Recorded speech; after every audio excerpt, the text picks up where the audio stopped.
Films from the streets. Welcome back, everybody. We have another episode of Street Tales, and I am very excited. I finally were able to figure out scheduling with Amanda Dozanti, aka AK.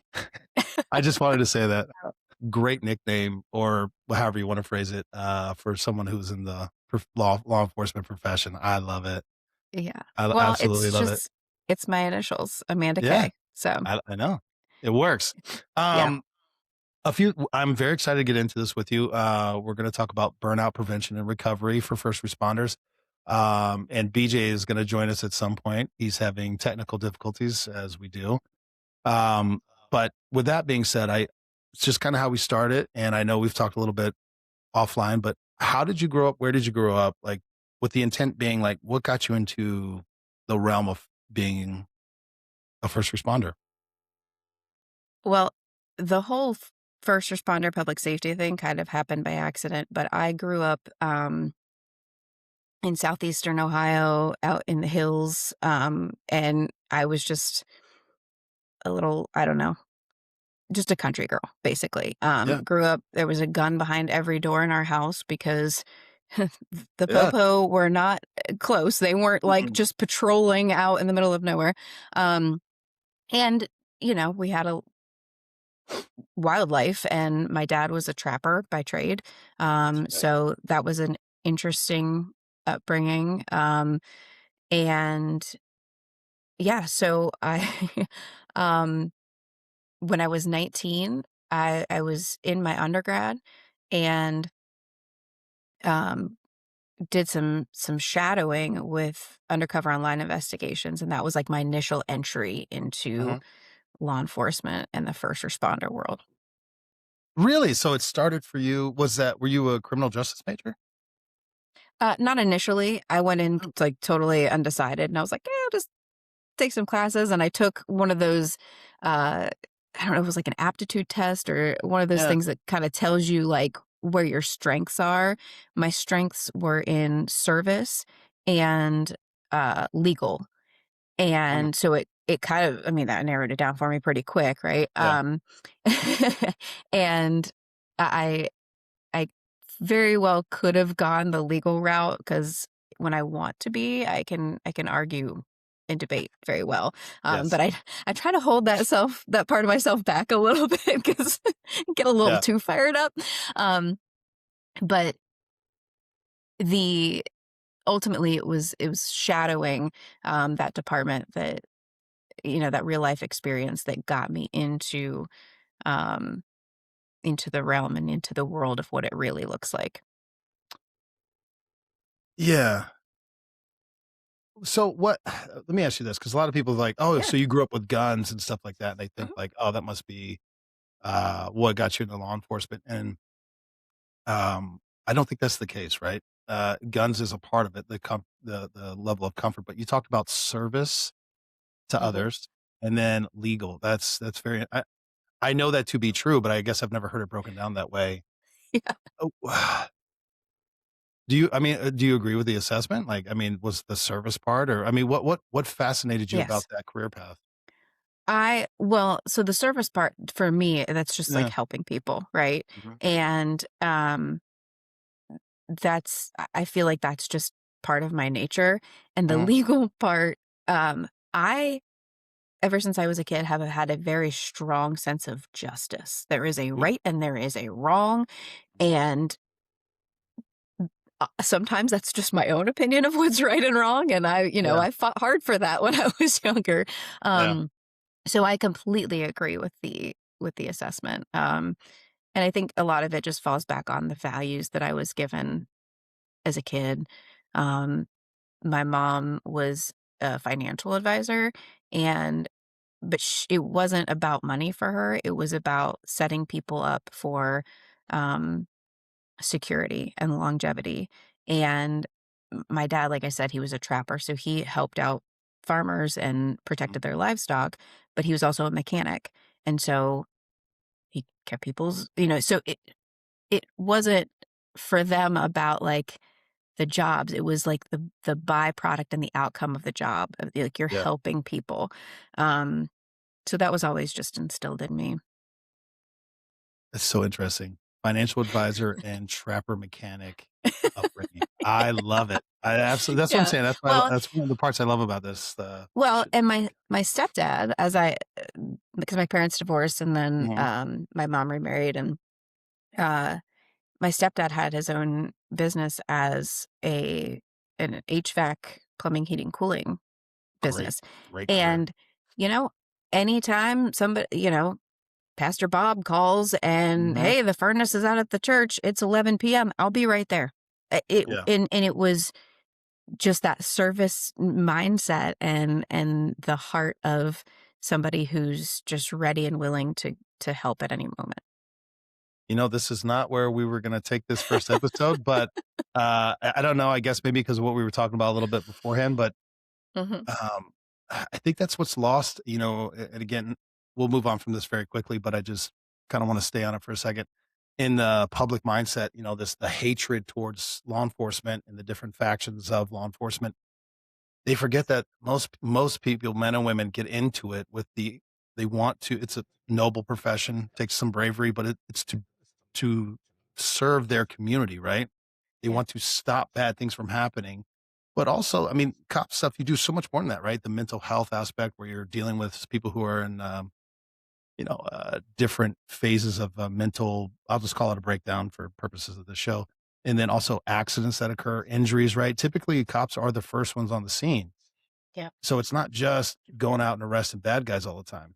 There is another. I mean, I changed more tires in full uniform than I can remember. You know what I mean? Because Right. you got somebody with their whole family, and they're like, I don't know. Yeah, I got it. I'll just jack it. There's Well, just so many components to it that I think that's gotten lost, when I think a unfortunately. lot of it is, typically when you're in public safety, y- y- I don't know if it's always a character trait before you get into it, but I feel like a lot of people in public safety are just resourceful humans. Like they Oh, just that's know how very to true. do a lot of things. Yeah. They're well versed, they're well rounded, and um, maybe not everybody comes into it that way. But if you're in it for very long, you will become very resourceful, or you're going to Mhm. get weeded out. Um, so just like having the knowledge of how to change a tire, things like Yeah. little things like that, or because you just don't know what you're going to come up against, and um, I think that, those people are valuable in a lot of different situations. And policing especially is so much more than what we're seeing today in 2026. Yes. Uh, I love the resourcefulness and I think, people call you to solve problems. They're not always criminal problems and, they're not the things that necessarily you were trained for, but you're there now and everyone Mhm. is looking at you to solve whatever problem it is. And so you figure it out. I mean, I can remember I was a deputy in Florida, and in Florida, you can't discharge your firearm to dispatch an injured animal. I'm trying to be PC. They don't want you doing that. Sure. So you had to use other ways to do that. And there was like 4 of us that would do that. In Maine, when I was a trooper up there, my God, it was like 2 or 3 times a day. It was like either, an injured, whatever, porcupine, a moose, I mean, whatever it was. Like, it was just all the time. And they had no issues with it. So it's like you have to learn to adapt wherever you're at. Well, and so sticking with street tales, the Yeah. best radio transmission I ever heard, because we were Yeah. we were allowed to put an animal down Yeah. with our firearm. But the best one I ever heard was a guy came across, they had a raccoon that was likely rabid, Yeah. and he came across the radio and said, "The animal has been terminated. I'll be 33." It's like, what? Yeah. But yeah, I mean, little things like that people don't think about. Like, I had to go um, put down we'll say remove a skunk from a barn one time. Oh, Like, why am I the one that has to do that? But thank listen, you. Yeah. I'm a trapper, but I'm a trapper's daughter, Yeah. and I I know. know where to place the projectile on the body so that it does Mm. not spray. Because if Mm. you shoot it, if you place the projectile in the head, then it becomes a Yeah. neurological thing and it automatically happens. But if you place the projectile in the lungs, then it won't spray. And so dumb things like that you would never think. Yeah. So just sticking with street tales. There's some That's right. I fun little love it. I stories love it. for you. I was telling my coworker the other day about an injured deer in Florida, and it was in the city of Tampa proper. Ugh. And it was injured. I mean, a car had hit it, and so these 2 city cops, they were there blocking I had a ride along with me, and they called. I was like, "Yeah, I'll go take care of it." So I dispatched it Mhm. without a firearm. You can understand what that is. And it makes a noise for a few seconds, but it's the fastest, most humane way. I look up, everybody's crying. Oh. They're like, because the noise, they're like, that will haunt my dreams. And then I get my patrol car, and one of the dispatchers was like, "Hey, how's the meat?" And I was like, "I think it'll be okay." She's like, "Cool, I'm gonna go get it on my on my break." I mean, like, you can't make this stuff up. Well, and sometimes I forget because I grew up with stuff like that Yeah. people are very sensitive to things like that. And Oh I yeah. had to put down a raccoon one time that was likely rabid, and the lady wanted to be like out there with me. And I'm like, Uh, just stand back a few feet, like whatever. Yeah. And I did it, and I turned around and I was trying to warn her, and I was like, he's gonna flop around for a second. Oh no. Yeah. And she called and complained on me Oh my god. because I left it there. Like, I'm not supposed to, like, I'm not putting it in the back of my cruiser. Yeah. Like, No. it's kind No. of on you. Like, go put it in the ditch or, like, Do something and I'm with like, it. Yeah. Did you want me to, like, have a funeral with a pillowcase or something? Like, I don't know. And I probably saying what I said probably wasn't the most compassionate thing, but I was trying to warn Yeah. her, like, he's gonna flop around for a second and then he's gonna Yeah. go to heaven. Yeah. Wherever. Yeah. I don't know. Well, you're bringing up another good point. Again, I apologize that we have a whole thing, but Don't and we will apologize. get to, It's fine. yeah. The demeanor change, right? And it's something that people who know me or my children, stuff like that, when I got in law, you become very almost direct and just, Mhm. all the noise or all the fluff maybe in your speech kind of gets removed. It's just like, yeah, whatever. That's this. You just become more direct in what you're saying. I'm seeing it with my son. He's in the Marines, Mm. and it's just very matter of fact. Even whatever it's his opinion or feelings or whatever. It's just uh, there's no pause to consider how somebody else might take that. Is a good way Yeah. to say it. Yeah. And I think that I don't know how you fix. I don't know if you can fix that in law enforcement. That is, I think there's a thing in our society, and I think it just has continued to grow and grow over the years, where it's like we have to soften the blow. We have to yes, make things comfortable for people. And yeah, I mean, I grew up around some harsh, hardened individuals, like farmers. uh-huh. They'll tell you what they think, and even just older generations. I mean, my great grandma, I had my hair done one time at 12 years old, and I thought it was great. She's like, "That looks like a rat's nest," and I'm like, "Wow, okay." But Yeah, you, but I think there's too much coddling and too much softness in our society these days, where it's like everybody's so quick to be offended. yeah, Um, but I do also think that those of us in these professions can become kind of like chronically unimpressed oh, and yeah, really maybe take it to an extreme and not consider that what we're saying or how we're saying it could have an impact. uh-huh. So there's, the pendulum can swing too far one way or another. Yeah, for Bringing it sure. back to a happy medium would be ideal for everyone, but Yeah, we live in a real world, so. damn right, damn right. Sorry, we'll get back on track. So, where did you start your career? What agency? Um, or whatever Well, you're willing to say. I don't typically talk about the agency that I started in That's because fine. I was undercover. So I did Yep. undercover online investigations for a couple of years. Was it like It was a very a municipality, sheriff, deputy?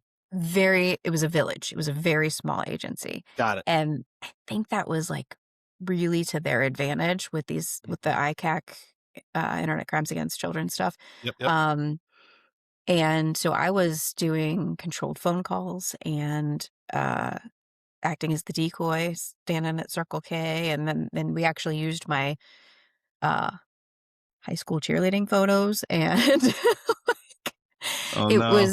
I was all in. Yeah, yeah. Not looking too far into the future of like how that could potentially impact. It's Yeah, okay. yeah. Um, but I did that for a couple of years while I was doing my undergrad, and went to the academy during that time as well. And then when I officially started getting paid to be in law enforcement, and this is I get some funny reactions from newbies and rookies because they're like, "Wait, you did all of that unpaid?" And I'm like, "Yeah, I was being paid in knowledge and experience, and like I was an auxiliary. I was Mhm. part of the police department, but I like I didn't get a paycheck for it." Like Yeah. people for like that was normal for our generation, and I don't think that there's a lot of people that will not uh do unpaid time anymore. And part of it, I don't totally blame them, because the world has changed a lot since then. But For sure. um, It is a the fun job. well, yeah, like, You and do there some of the are craziest shit. They're like, "People pay me to do this? This is amazing." right. Well, and there's that pendulum again. Like Yeah. it could be really, really, really fun, and it could be really heartbreaking and Yes. potentially dangerous. So, For sure. um, but my first real job was in Northeast Ohio with the Portage County Sheriff's Office, and um, started there working my way up through like court security and prison transports, and then road patrol, and Was that their did the process? Did you have to do that? um I'm fascinated. There are agencies that do that. so there because yeah, there are some agencies that like you have to start out in the jail and then you go Yeah. like and there wasn't like a strict policy on where you started out. It was just kind of like where they needed you. Okay. And and it worked out. Like ultimately it worked out really well because later on I ended up being a criminal court victim advocate, and so I knew the court system really well Yeah. um already. So it just worked out that way. But um the bulk of my career was on road patrol afternoon shift.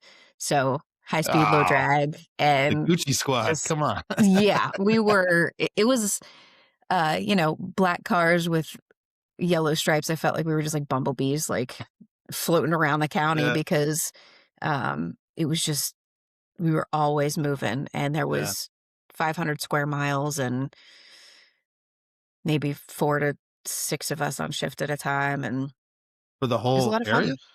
Mhm. I mean, there were city No, no. Yeah, departments I gotcha. within it, but yeah, there was a lot of it that was just township that was us. So just to put it in perspective, Well, go ahead. so population of the whole county though was like 150,000. So Oh, it okay. wasn't super dense if Got just it. Okay. for perspective, right? No, that's fair. You know what? And it's my fault. When I think Ohio, I'm like Cleveland or Cincinnati, right? And I'm Oh. understanding that's not where you were. I get it. I'm tracking what you're No. saying. Yeah, yeah. No. Okay. Well, so because I someone had that. I've had both sides where Hillsborough, it's 888 square miles, and there's I don't know 800 deputies, not all at one time, but like Oh my gosh. there was four districts at my time. Each district had no, hold on. So, 10 zones because you had Alpha Bravo. So Alpha 1 through 5, Bravo 1 through 5, and each zone had 3 to 4 deputies in it. And you were Wow. running and you were Mhm. doing, average 2 to 4 report calls a night Okay. per deputy, not per Yeah. section, per deputy. It's like that. Okay. Yeah, Yeah. we And then I went to probably Yeah. Then I went to Maine and there was 3 of us and we covered 3,000 square miles by ourselves. That was Yeah. it. Yeah. So a little different. Yeah. Yeah. So we had, I would say our call volume anywhere from like 4 calls a night. There were nights that I was running 10 and 12 calls a night. Yeah. Yeah. I mean, yeah, And there, again, it's it's like, not every night. Yeah. right, right, right. But we averaged probably 8 or 9 calls a night Yeah. That's per deputy. Not, damn. yeah. So it was per Yeah. deputy. It was a Yeah. lot, but it No, it was is. fun. People, yeah, it is fun. And then when you get into that feeling, that what am I trying to say? That zone, so to speak, where you're like kind of going call to call. I don't know. I'm trying to explain it, but there were days that were fun, and there were days that like I'm fucking miserable. I hate it. It's too hot, and I don't want to do this anymore. I don't know how to balance that in my head. On the good days, they Yeah. were so fun, though. Yes. Yeah. Yeah, I think that, um, and it kind of depends on like how you show up that day, right? Like, very true. is it the last day of your week? Is it the first day? Are you coming in fresh? Yeah, Um, and and it depends on the type of calls too. Um, that's true. and I mean, it depends on a lot of things because it could be who you're working at shift with. Also, that Yeah. could be a major factor. Again, I was very lucky.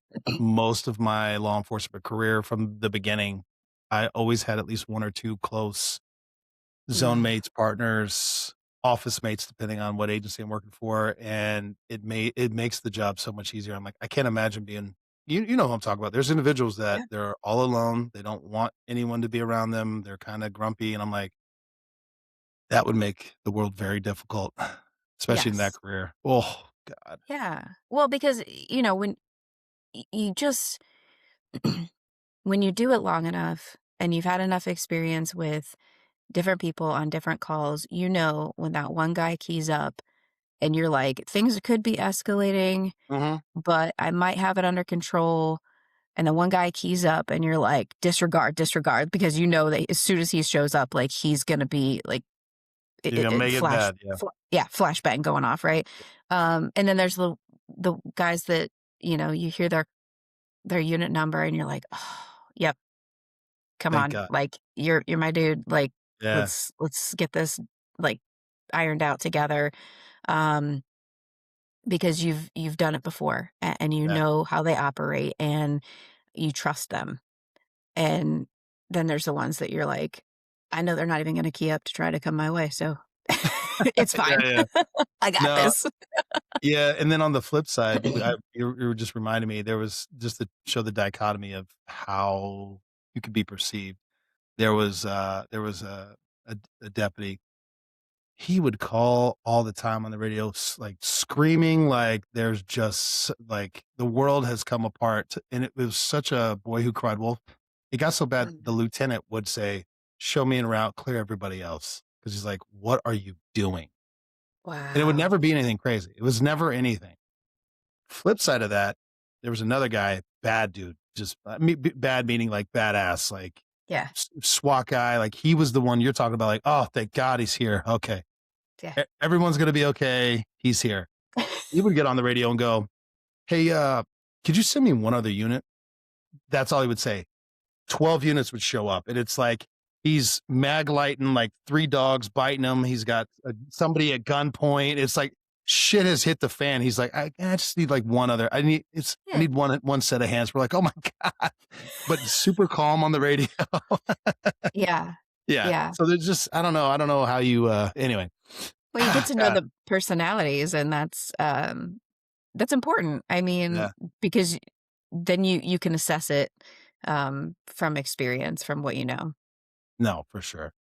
God, I love it. See, I don't know. I guess today's just we're reminiscing a little bit, but I'm It's very all good. excited because you know, kind of getting back how we got introduced to each other, Jason Palomara, Lil Barkowski, Doug White, and everyone's like, dude, you gotta talk to Amanda, you gotta AK, you gotta talk to her, you gotta, I think you guys would have a great episode. And I reached out to you, and I'm working my way through your book, which honestly, I wish I would have had 5 years ago, Mm. when I didn't realize I was going through the burnout phase, Yeah. and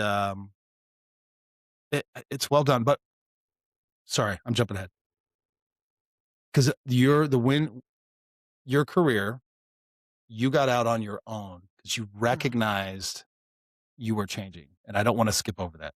Apologies. Could you walk us through that piece? Yeah. Um, I get so excited. I I recognized that I was changing, but I recognized after I had already kind of hit rock bottom. And it was a slow, not to be too punny, but it was a slow burn. Mhm. And it definitely didn't happen overnight, but it got to the point where I was I had a lot of brain fog and couldn't like literally my brain cells, I was like, I can't get them to have a meeting to make a sentence, right? Like Yeah, couldn't even write the simplest of reports, like a lockout or an alarm drop or something. Um, my physical health was declining despite the fact that I was at peak performance. So um, I was in the gym sometimes twice a day, meal prepping, supplements, protein, all the things. Um, and yet I was sick all the time. My immune system was just like tanked. I had shingles twice before the time I was 30, had to have my tonsils taken out when I was 26. I got Um, shingles when I was a deputy. Yeah, I, one and only it's, time. yeah, the stress is like, Yeah. it's insane. Like that's not something that you're not supposed to get shingles until you're like in your 60s. Um, anyhow, so it's, I was not putting all of these pieces together, and I didn't Yeah. actually put the pieces together until after all of it happened, and it was all hindsight. um, I was waking up every morning wishing that I hadn't. I was I turned the dinger off on my seatbelt in my patrol car, and I was running hot to calls without my seatbelt, just playing Russian roulette. I was daydreaming about going left of center so it would look like an accident. Um, and my family wouldn't have to be embarrassed. Like it was bad. It had gotten really bad. And simultaneously, um, outwardly, I had just bought a house, I had a Yeah. dog, I was officer of the year. All these things looked great. And so it was like, if I dare say that I'm struggling, nobody's even going to believe me. Yeah. And what it took was my now husband, when we started dating, he really, I think initially really enjoyed the novelty of like, yeah, my girlfriend's a badass cop. Like, it Uh-huh. was like, it was cool, until he started to kind of see behind the curtain and like what it looked like at the end of a shift. Yeah. And then I started to kind of reveal some of my inner thoughts. And he's like, oh, yikes. Thank God he didn't run away. Uh, How long were you guys together when you did that? Sorry, not to get too personal. um, Just roughly. it's hard to explain, to be honest, because we went on an initial date and then I ghosted him for like 6 months because I was really, Okay. I was, I knew that I actually liked him, and I was Yeah. like, I'm gonna screw this up because I'm not in a good headspace. And so I kind of Mm. just ghosted him. And then about 6 months later, we had sort of stayed in contact. Um, then he was like, you gonna let me take you on that second date? And I'm like, yeah, I get, like, if you're up I for guess. it. Um, so then we were officially dating for probably just a few weeks. Um, Oh, and actually he moved in in those few my weeks. goodness. All right. We moved a little fast.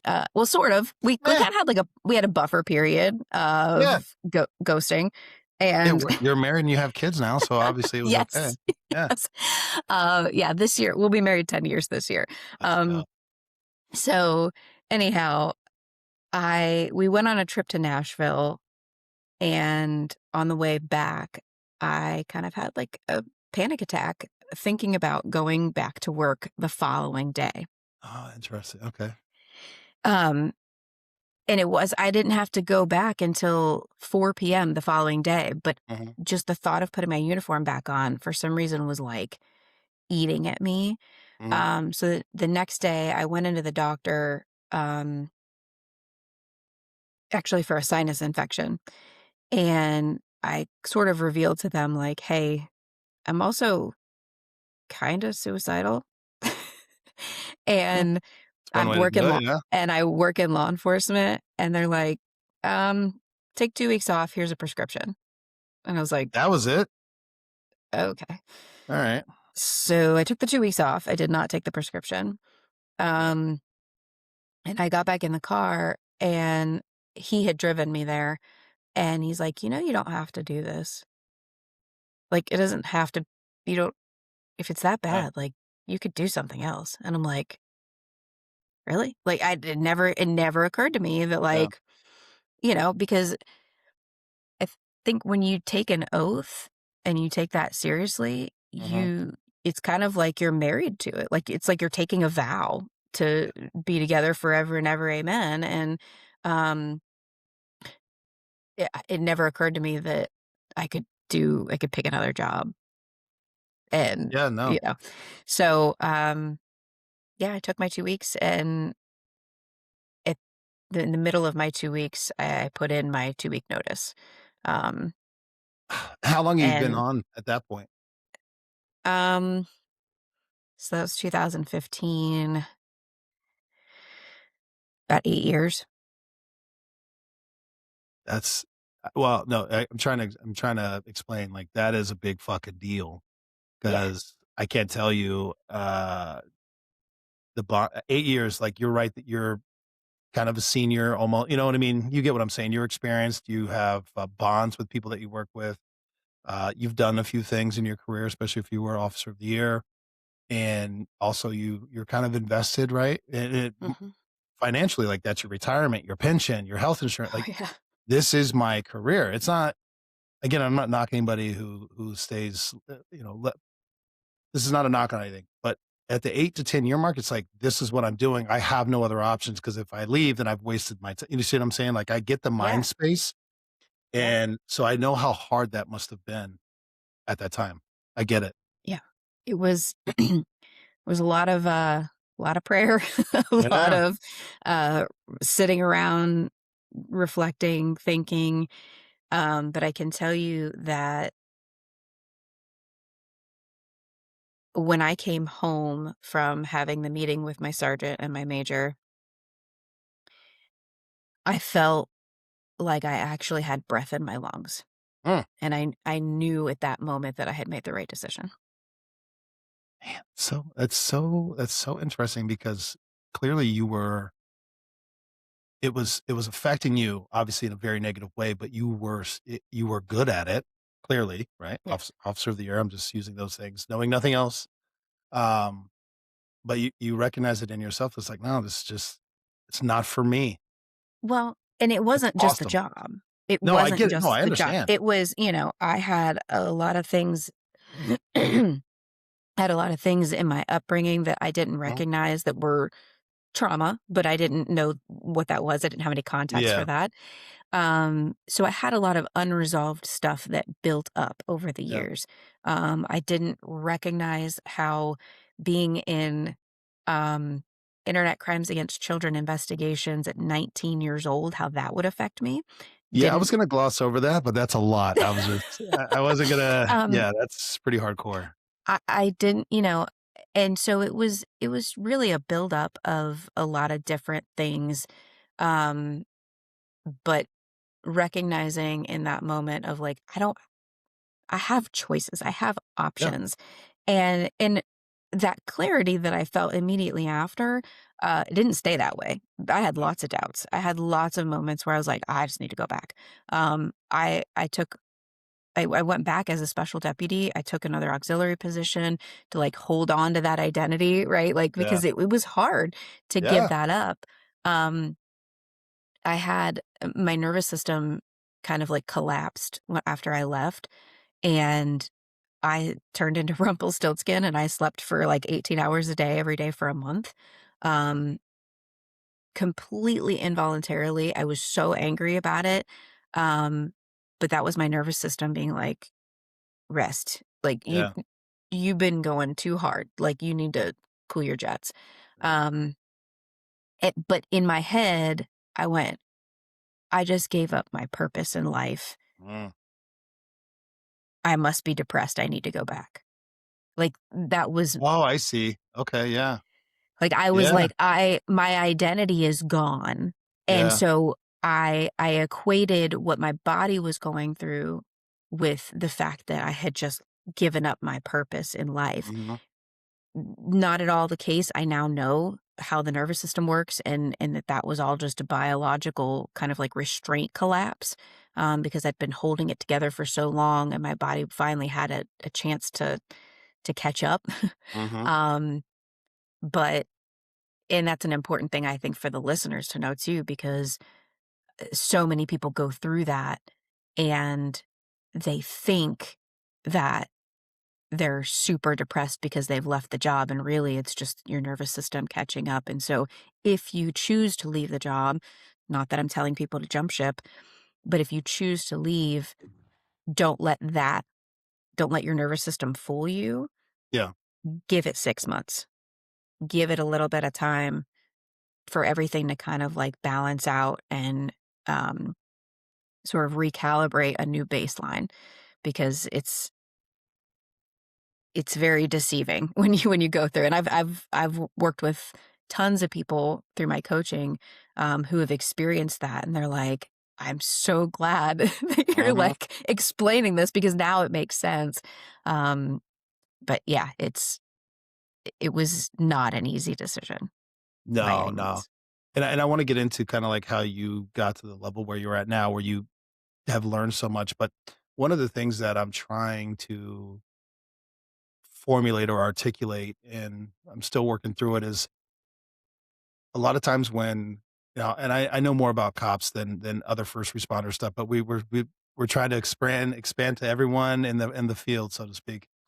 And not that it's just for first responders, but they cops typically don't reach out for help until it's like you're stage 4 or stage 5. And I'm Yeah. using that as a reference to cancer, but I don't know another way to phrase it mentally. Like you were talking about, think dreaming of drifting to the other side. There's got to be a way. There has to be a way to prevent that, or at least to monitor it or to exercise, the your mind or through therapy or whatever it is, like throughout your career, just like you do your body, right? You're talking about you're working out twice a day, your supplements, you're dieting, you're taking care of your body. There's got to be a way to take care of your mind that's palpable or easily to digest for somebody, because there's we talked about it offline, the stigma. Nobody wants to go to therapy or psychiatry. Nobody wants to take the medications. Nobody wants to do any of those things because they'll be shunned or looked down upon. But in the meantime, we have an epidemic of suicide, cancer, like all these, like to your point, I've just started putting these things together. When your body is maintaining that high level of stress, I've talked to several cops that have had cancer, not just once, but multiple times. Not that Yeah. it's funny, but it's like there's something going on here. We have got to do a better way of addressing it and not making it seem like such a monumental task. I don't know. I'm not formulating it very well, but um, to your point, like you learned all this after the fact. I was like, how much could you have addressed it if you learned this like when you started your career or early on? I don't know. Yeah. If that makes W- sense. Yeah. And I'll tell you, when I left, I didn't tell them that I was struggling. No, I I I understand that. I And why told would you? them I Yeah, told them I was going to further my education, which I did you did. ultimately, Yeah, but that was that was not at all why I was leaving. yeah, And um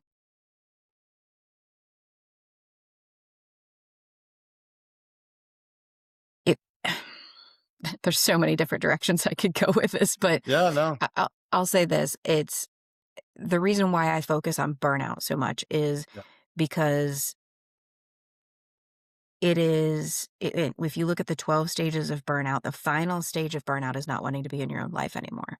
hmm, And we have become so good at normalizing and glorifying and praising all of the middle ground factors of burnout.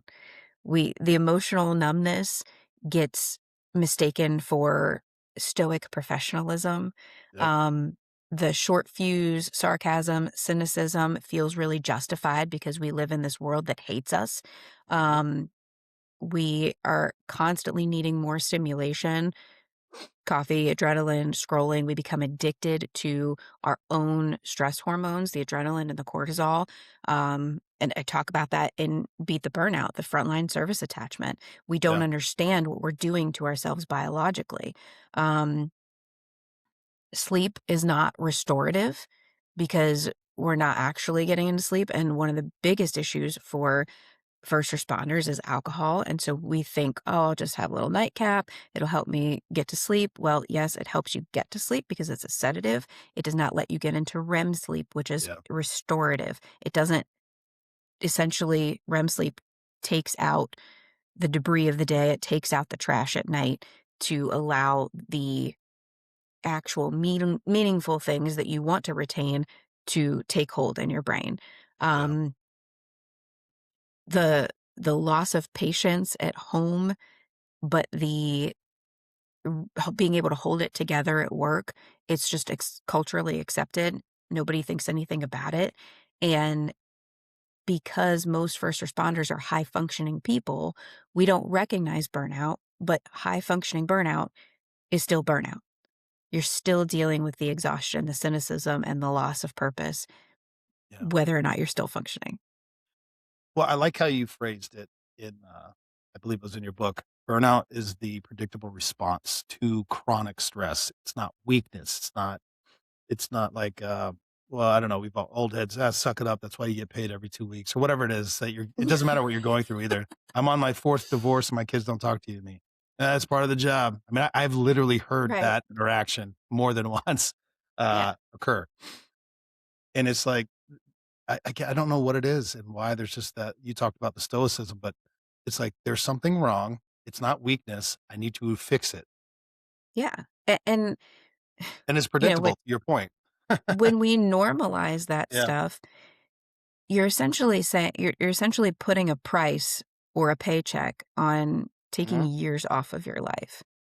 That cortisol, the adrenaline makes you feel really alive. The dopamine, it makes you feel, really good in the moment, but it's taking years off of your life and your body.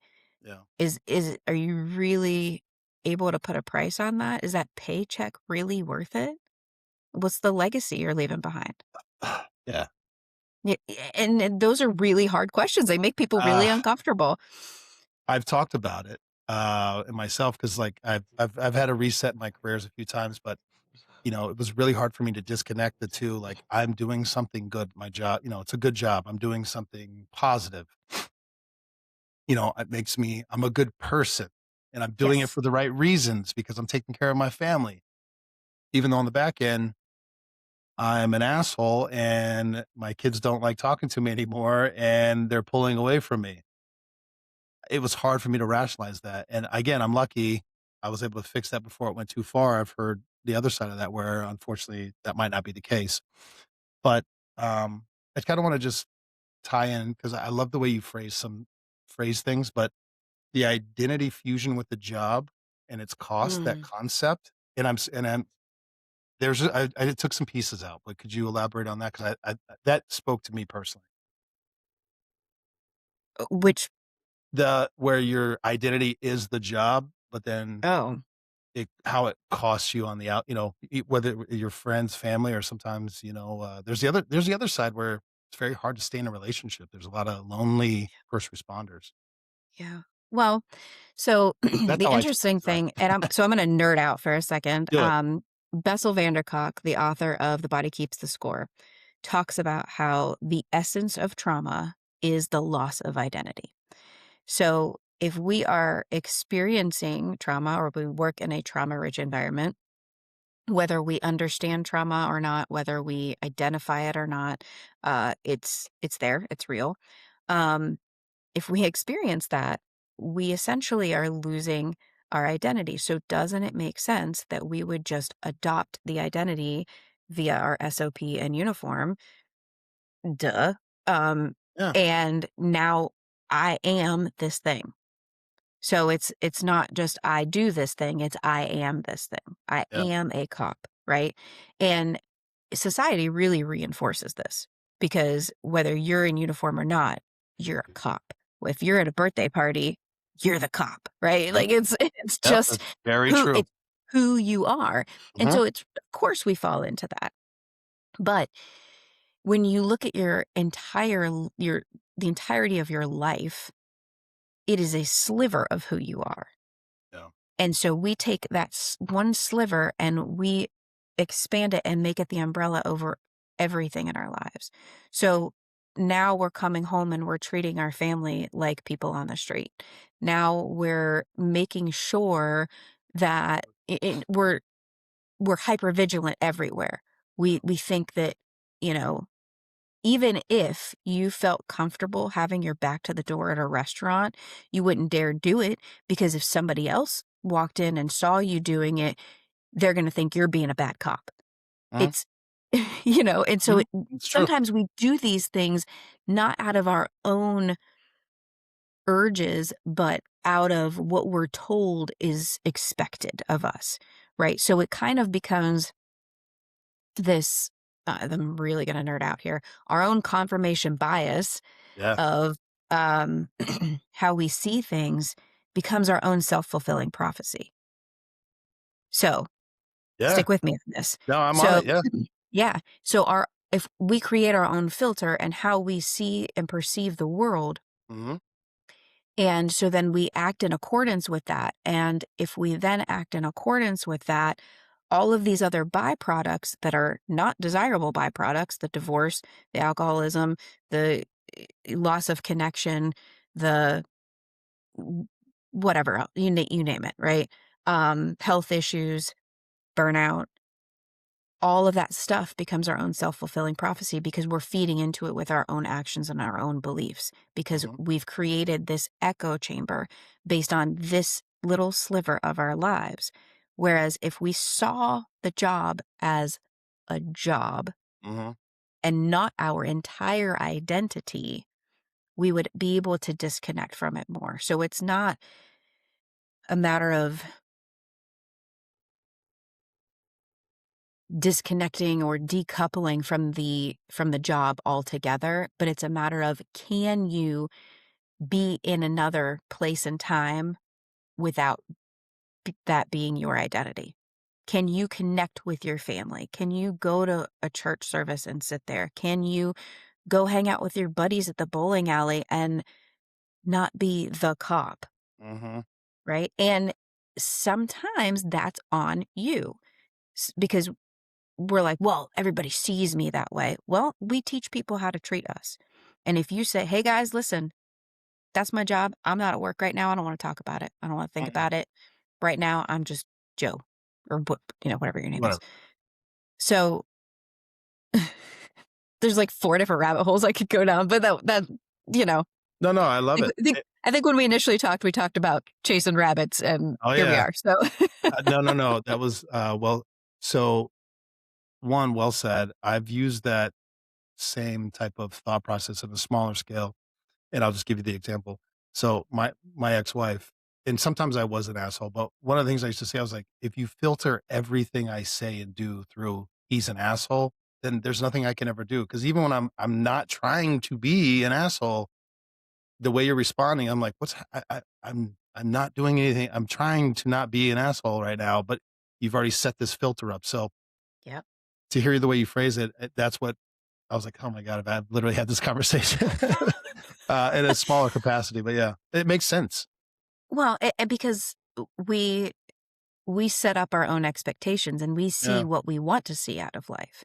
If you want to see every single thing in life through a political lens, then that's exactly how you're going to see it. If you Great. want to be offended, you're always going to find something to be Yeah. offended about. But alternatively, if you want to find enjoyment in life, you're going to be able to find it. If you want to be able to find things to be grateful for, you're going to be able to find it. It all comes down to your beliefs. Yeah. and all your beliefs stem from who you believe you are.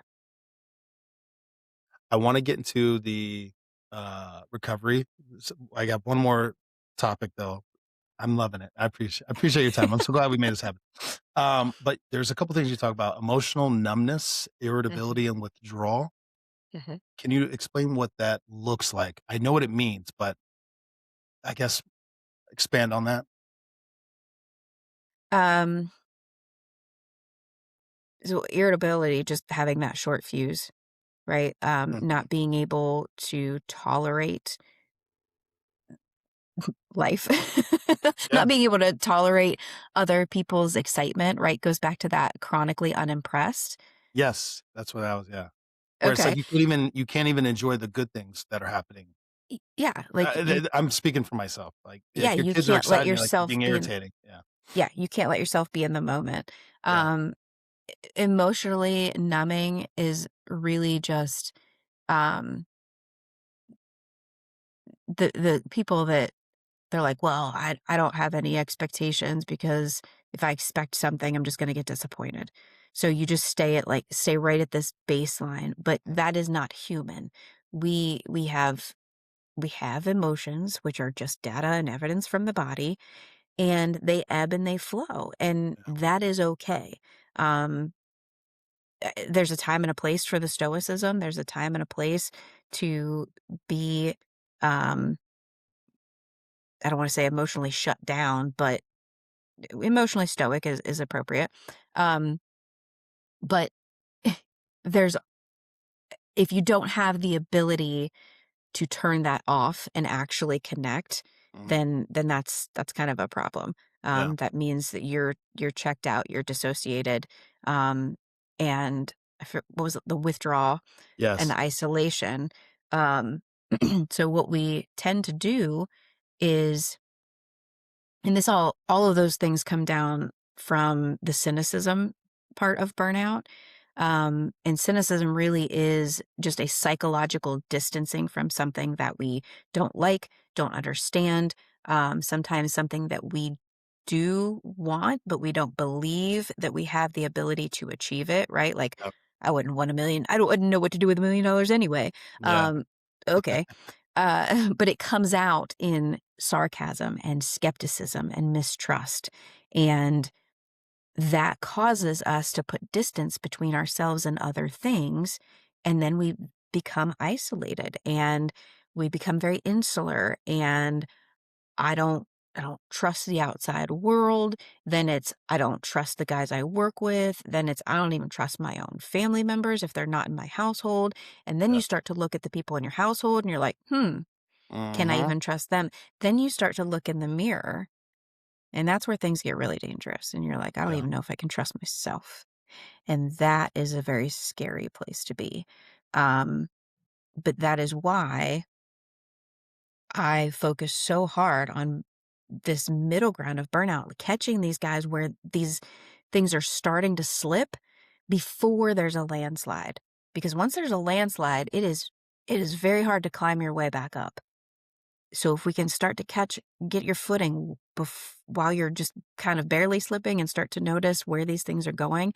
And I'll Mhm. tell you, it's hard because so often, again, these things are so normalized and glorified.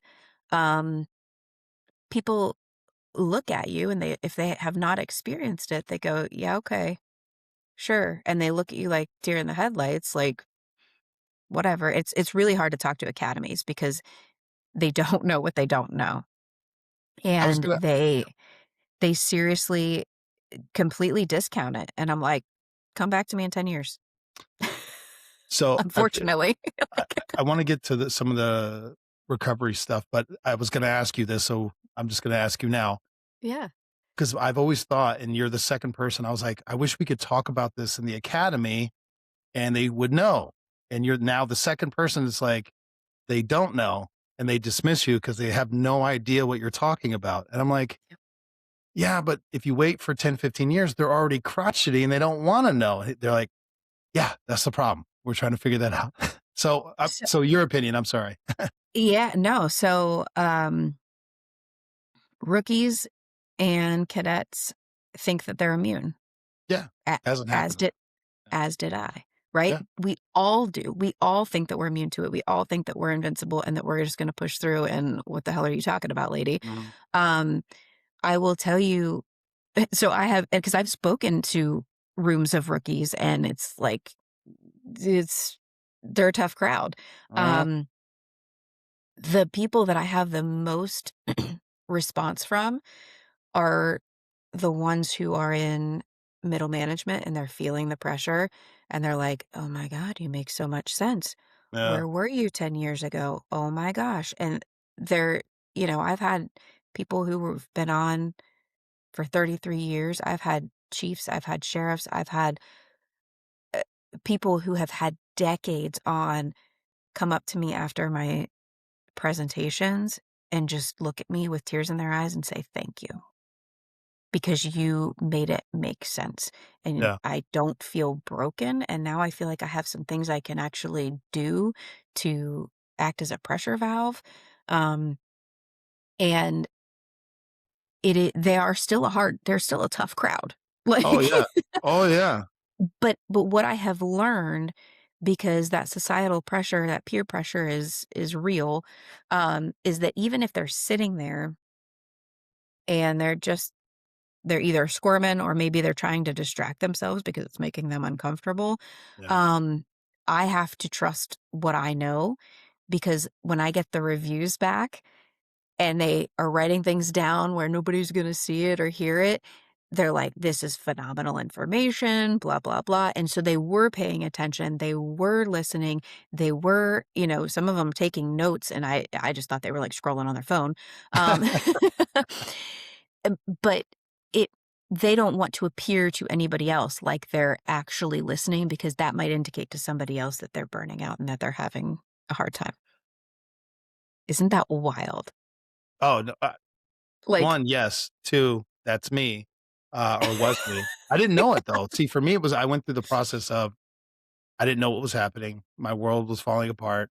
I didn't know how to fix it. So then I started having therapy, going to therapy. And then I started realizing it. And now I'm 5, 6 years out from that beginning of that process. And I look back and I go, damn it, I was in bad shape. And I didn't even know it. I didn't know it at the time.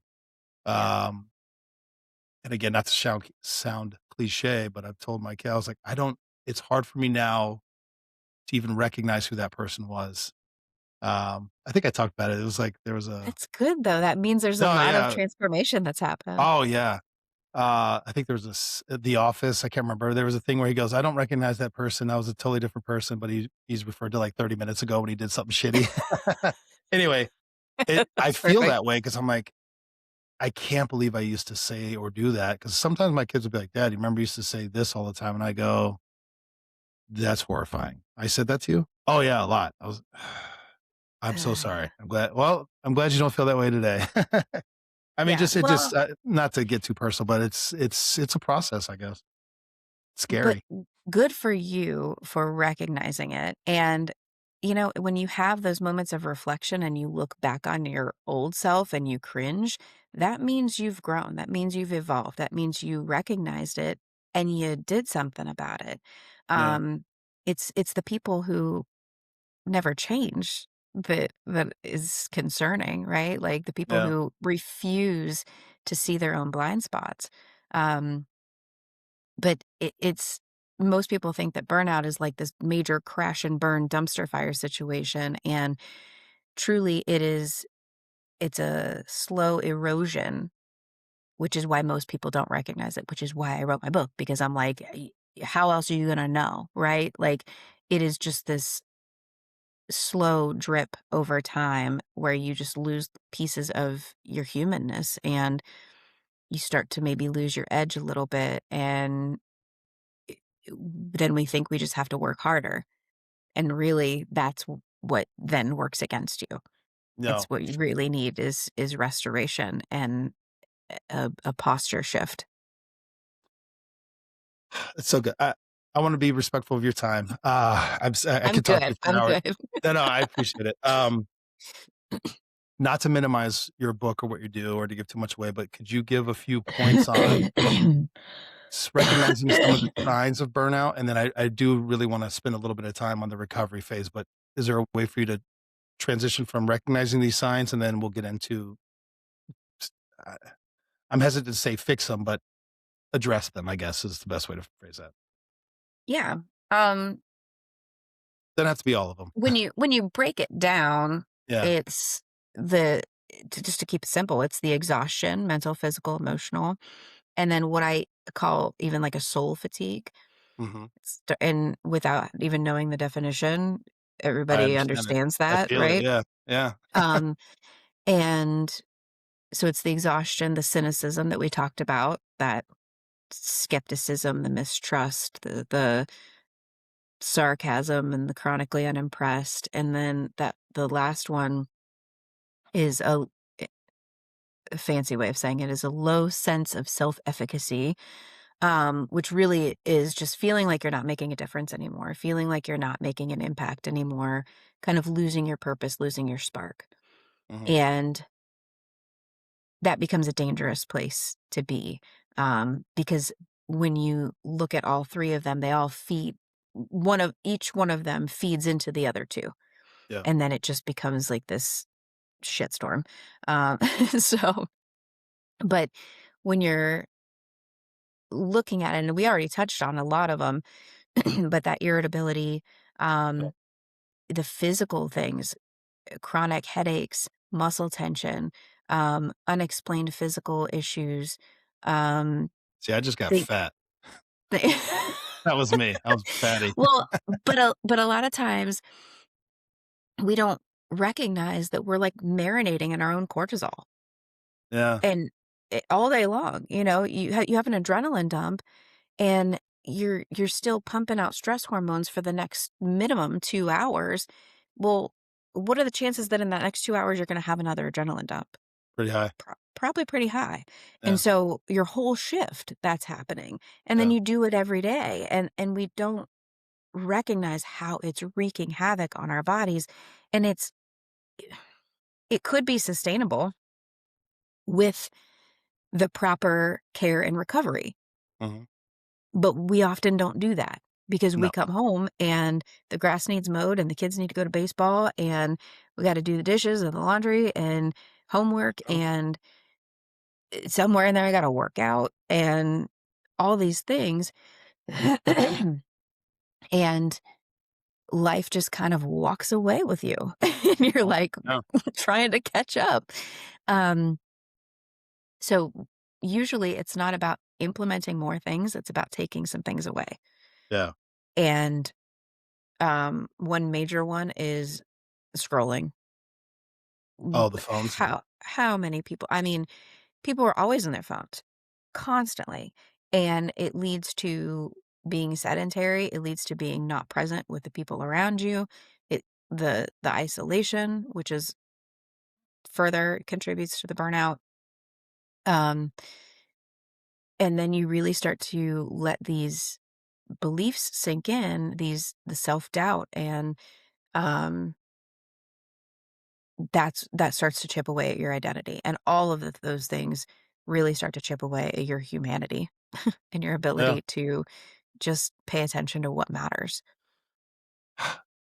I like the way you break things down, and I'm again, everything will be in the description. I want people should read the book, and again, it'll be another book that cops should read, but I'm like, this one, it's the way you phrase things, and I think it's important because you did it, right? It's not just some PhD who did a thesis on it. It's like, "Oh, this is a lot of science stuff that makes a lot of sense." It's like, "No, no, no.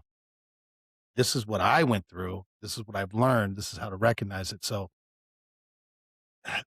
hopefully I'm phrasing Well, this well, 'cause I'm like, it is good, and it's just you need to be able to understand what you're reading, and I think that's the hard part yeah.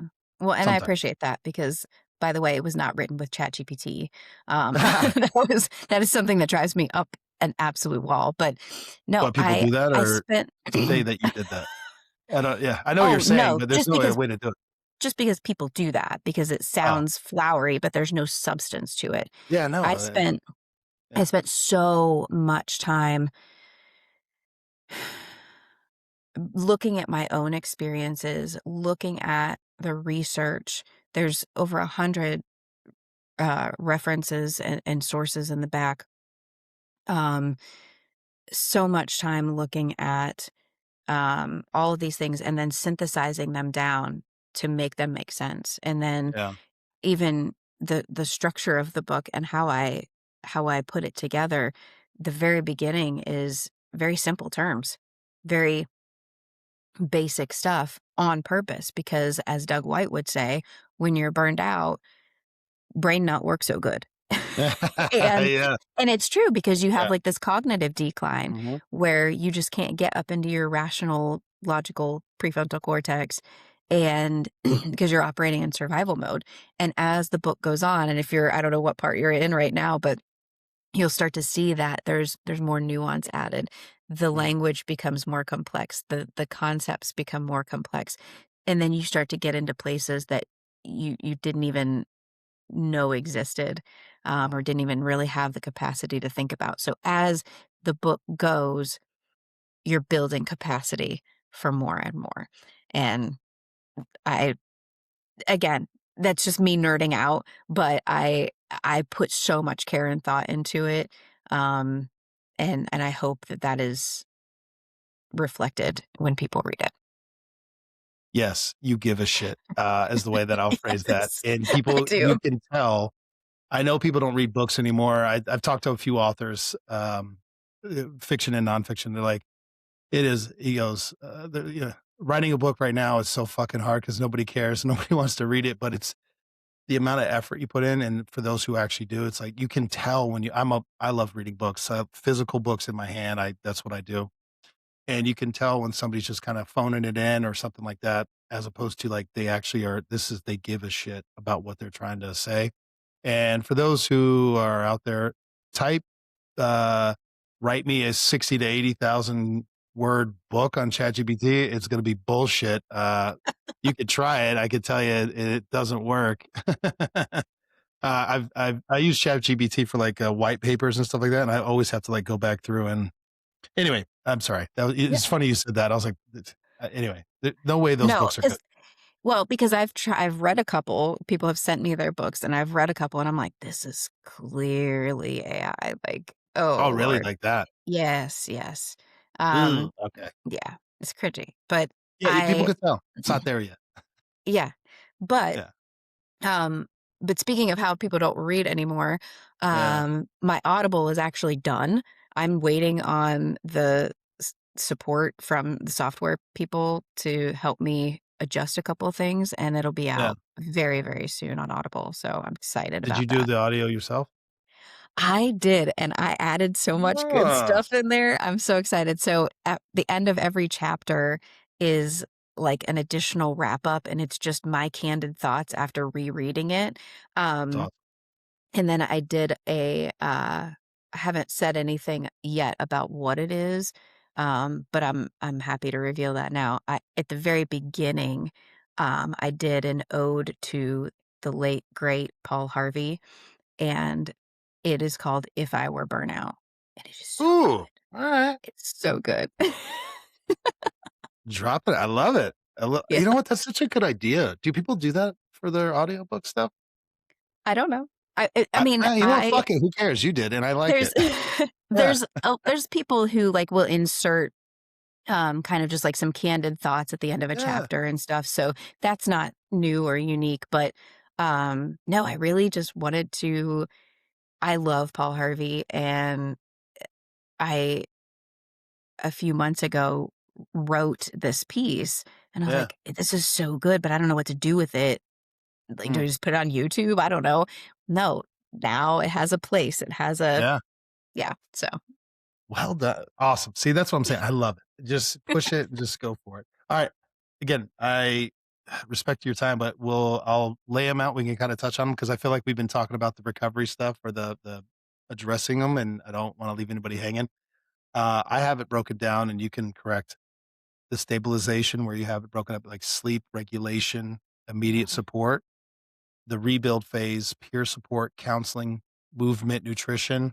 Movement, I wrote it that way, but like working out, I'm assuming, or well, I don't know. I'll let you. I don't want to speak for you.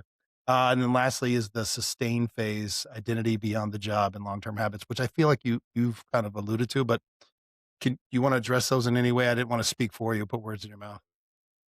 Yeah. So, and you break it down perfectly. That's actually kind of how I formatted it in the book and Mhm, to make it make sense. But before you do before you try to go into therapy and do any kind of like deep work, which you can start therapy at any time, but before you really start to open up your mind and your emotions, um, you need to stabilize your body. So if you're drinking 9 beers a night, maybe start to pull back a little bit. Do not mhm, go, I'm going to tell you right now, do not go cold turkey. That is not advisable by any medical professional. Um, because if you have been you've had an alcohol problem for a long time and you go mhm, into withdrawal, it can actually cause seizures.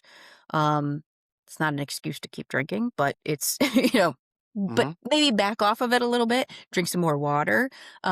But stabilizing the body is super important because before you go into trying to work on m- mental mental shifts or emotional releasing, um, you need to establish a felt sense of safety in the body. Your nervous system has to feel that it's secure enough to do that. But if you are constantly, you know, caffeine and drinking bang all day and then down in alcohol at night and you're constantly relying on those external chemical substances to keep you regulated, mhm. your body's not feeling safe. I can tell you that right now. Um Making sure that you're hydrating is so much more important than just like not getting dehydrated. There's so much that goes into it and I don't think I even talked about this in the book, but making sure that your fascia is hydrated and super quick little rabbit hole because if your fascia, which is the webbing that holds all of your innards in, Mhm. if it's dehydrated, it's going to act as shrink wrap and it's going to push on your lymphatic system, which is your drainage system that takes all of the toxins out of your body and all of your waste. When your lymphatic system is not working and it's backed up, it affects your endocrine system, which is your hormonal hub. And hormones control almost everything in your body. And then we wonder why we feel out of whack all the time and we're moody and our testosterone's low and all of these things. Maybe there are other factors. Sometimes it's just because you don't drink water. Sometimes it's just because you don't move your body and take care of your fascia and hydrate. Just, I mean, and by the way, then I could go down 7 different rabbit holes about drinking water, and I actually did one time in a keynote, and when I Good. when I finished up, everybody was standing at the water thing trying to fill up their Jesus. water bottles. But anyway, Good. sleep, it is Huge. so, so important to get restorative sleep. Yeah. We Going without sleep is not a flex. It's not like, Oh, check me out, I'm a robot, it is not a flex at all. It is a liability. yeah. Um, so taking care of all the basics, and then you can start to move into. So I always like to say, if we're going to be extraordinary, we have to remember that the foundation for the extra is the ordinary. It is the sleep, the nutrition, the movement, um, relationships, things like that. And then we can start to move into the extra and go and be heroic and brave and courageous and all the things. Um, but then the next level is really focusing on identity and making sure that those relationships are intact. Even finances, people don't think about that, but it is a huge, huge stressor. Nothing's going to put you into survival mode like being broke. And when you are in burnout, we seek dopamine. Right? So I'm going to buy the big shiny truck because I like the big shiny truck because it makes me feel really good about myself. But now I have to work overtime to maintain the payment on the big shiny truck. And so now I'm in a perpetual state of working overtime and I'm getting Yes. exhausted and I'm cynical. And then I can't even enjoy the big shiny truck. So then I'm just going to be mad and pissed off all the time, you Yeah. know? So we have to like reprioritize and realign what's important in life. Yeah. And, uh, yeah, so just building on the basics and then moving up through the ranks on what's important. But I think sometimes as first responders, we're so used to being, uh, dare I say, we're so used to being awesome or Mhm. extraordinary or high achievers and being good in high pressure situations that we don't want to humble ourselves and focus on these minuscule, basic little things. Mhm. And they often become overlooked and undervalued because we don't think that it's going to move the needle. Well, what is drinking water going to do? Well, A it's going to lot. do a lot of things, right? Yeah. And when you start to compound these little things, then they become really big things. Yeah. And we just don't like to hear that. We would rather take some ashwagandha and you Uh-huh. know, go do something else that's going to feed us our dopamine outside of ourselves. Yeah. Water's not as exciting. For sure. No. Funny you should say that. I do have a financial planner coming on in the next couple of weeks because I was like, that is such a good point that to your point that you're making. And it's a stress and I think it's almost more secretive than the mental health thing. Cops, you tell Oh, me, yeah. cops do not talk about their retirement. They talk about retiring, but Yes. you try to get a like, well, how much do you have saved? Or you're not getting an answer. Mm-mm. Period. The end. Nobody wants to talk about it. No. Well, I will give one little thing because I Yeah. was the second time I was on Doug White's podcast Tell This Story, I it just fell out of my mouth and it was so good and it deserves to be repeated. So when it comes to all of this mental wellness stuff, Mhm. if you put down the cynicism and Mm. pick up some humility and then go connect with somebody, that can be step one. That's a solid step one. Drop the cynicism, pick up some humility, and go connect to somebody. Well said. Well said. Thank you so much. Don't go anywhere. I will.